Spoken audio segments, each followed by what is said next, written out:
حضرت امیر معاویہ رضی اللہ تعالیٰ عنہ کی ذات پر اعتراض کرنے والے کئی طرح کے لوگ ہیں۔ ایک تو رافضی ہیں، رافضی حضرت امیر معاویہ کو صحابی ہی نہیں مانتے، مسلمان ہی نہیں مانتے۔ اب یہ لوگ جو حضرت امیر معاویہ پر اعتراض کرتے ہیں، ان کا جواب کیسے دیا جائے؟ یہ بات ذہن میں رکھیے گا کہ یہ مسلمان ہی نہیں مانتے۔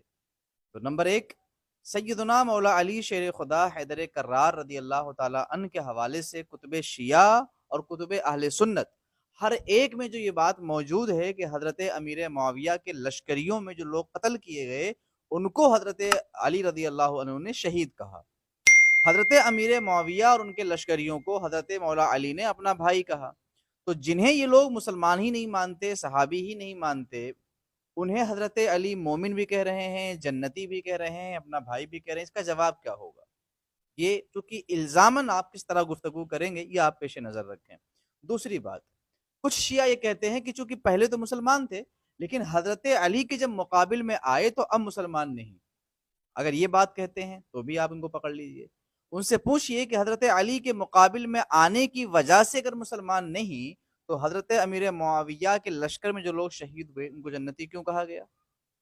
حضرت امیر معاویہ کو اپنا بھائی کیوں کہا گیا؟ اس کا جواب کیا دیں گے؟ پھر دوسری بات کہ اگر حضرت مولا علی کے مقابل آنے کی وجہ سے یہ مسلمان نہیں رہے تو پھر حسنین کریمین نے کیا اسلامی مملکت اور اسلامی خلافت کی باگ و ڈور ایک غیر مسلم کے ہاتھ میں دی تھی؟ کیا جواب دیں گے؟ الزامی جواب۔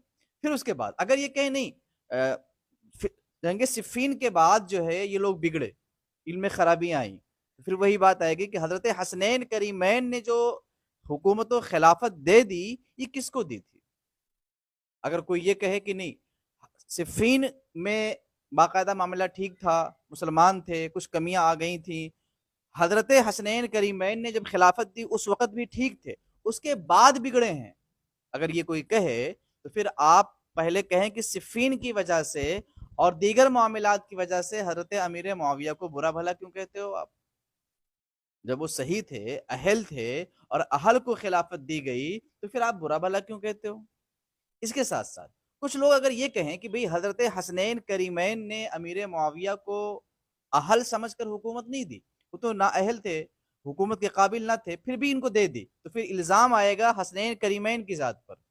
اگر کوئی خارجی اس طرح کا الزام لگائے گا حسنین کریمین کی ذات پر تو الحمدللہ مولا علی رضی اللہ تعالیٰ عنہ کا یہ غلام بہت زبردست جواب دے گا اور بتا دے گا کہ علی کا گھر ہے وہ گھر جس گھر کا ہر ایک بچہ جہاں پیدا ہوا وہیں شیر خدا معلوم ہوتا ہے۔ مگر میں پوچھتا ہوں رافضی کیا جواب دیں گے اس کا کہ کیا مولا علی کے بیٹوں نے ایک نااہل کو حکومت دے دی؟ اگر کہیں ہاں مسلمانوں کی جان بچانے کے لیے، مسلمانوں کی عزتیں بچانے کے لیے ان کے حوالے کر دی حکومت، صاحب واہ! اگر یہ بات مان لی جائے تو امام حسین نے ایسا کیوں نہیں کیا جبکہ یزید نااہل تھا؟ تو یاد رہے کہ حضرت امیر معاویہ کی ذات پر انگلی اٹھانے والے کئی طرح کے، ایک تو شیعہ ہو گئے، دوسرے لوگ وہ ہیں جو ہیں تو شیعہ مگر وہ اپنے آپ کو سنی ہی کہتے ہیں۔ ان سے پہلے پوچھئے کہ آپ کو امیر معاویہ کی زندگی میں کس بات پر اعتراض ہے؟ ایمان لانے سے جنگ صفین سے کے درمیان جو زندگی ہے ان کی، اس پر اعتراض ہے؟ یا صفین سے لے کر حسنین کریمین کے جو صلح کے بیچ کی زندگی ہے اس پر اعتراض ہے؟ یا حسنین کریمین کے صلح سے لے کر ان کے وصال تک جو زندگی حضرت امیر معاویہ کی اس پر اعتراض ہے؟ اعتراض کس پر ہے؟ یہ ان لوگوں سے پوچھئے کہ جو اپنے آپ کو سنی کہہ کر کے امیر معاویہ کی ذات پر اعتراض کرتے ہیں۔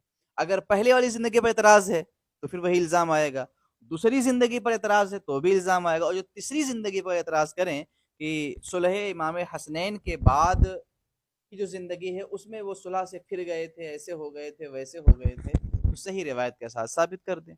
اور اگر یہ کہتے ہیں کہ صلح سے پھر گئے تھے تو یقین جانیں اس کا الزام بھی حسنین کریمین پر ہی آئے گا۔ نمبر ایک، 41 ہجری میں حضرت سیدنا حسنین کریمین نے حکومت دے دی، تقریباً 9 یا 10 سال تک حضرت امام حسن حیات رہے، اس درمیان امام حسن نے بغاوت نہیں کی، خروج نہیں کیا، اس کا مطلب یہ ہے کہ شریعت کے مطابق حکومت چل رہی تھی۔ نمبر دو، امام حسن کے انتقال کے بعد تقریباً کربلا کی جنگ کے درمیان 10 سال کا فاصلہ ہے، اس 10 سال میں حضرت سیدنا امیر معاویہ کی حکومت تھی، امام حسین نے کوئی بغاوت نہیں کی، کوئی خروج نہیں کیا۔ یہ اس بات کی دلیل ہے کہ ان کی حکومت شریعت کے مطابق تھی، اور خود جب دیکھا کہ یزید کی حکومت شریعت کے مطابق نہیں ہے تو آپ نے باقاعدہ اس کے خلاف علم بلند کیا۔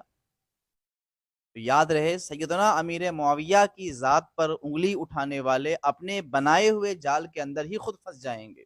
وہ صحابی رسول ہیں، کاتب وحی ہیں، کاتب خطوط ہیں، ایک اہم مقام ہے، مجتہد صحابی ہیں، وہ عظیم ترین صحابی ہیں۔ مگر ہاں یہاں پر یہ بات بتا دوں کہ اگر کوئی شخص سیدنا مولا علی کے مقابل لانا چاہے، برابری میں لانا چاہے، تو یہ بہت بڑی غلطی ہوگی۔ سیدنا مولا علی کی اولیت، اکملیت، اعلمیت بہت اعلیٰ ہے، بہت اعلیٰ ہے۔ تو یہاں مقابل کی کوئی بات نہیں، بحیثیت صحابی ہونے کے، کاتب وحی ہونے کے، کاتب خطوط ہونے کے، ان کا دفاع ہے، تاکہ روافظ اور روافظ کے فضلہ خور بھی اس بات کو جان لیں کہ تمام صحابہ کی عزت و آبرو کی حفاظت کرنا ہم اہل سنت کی ذمہ داری ہے۔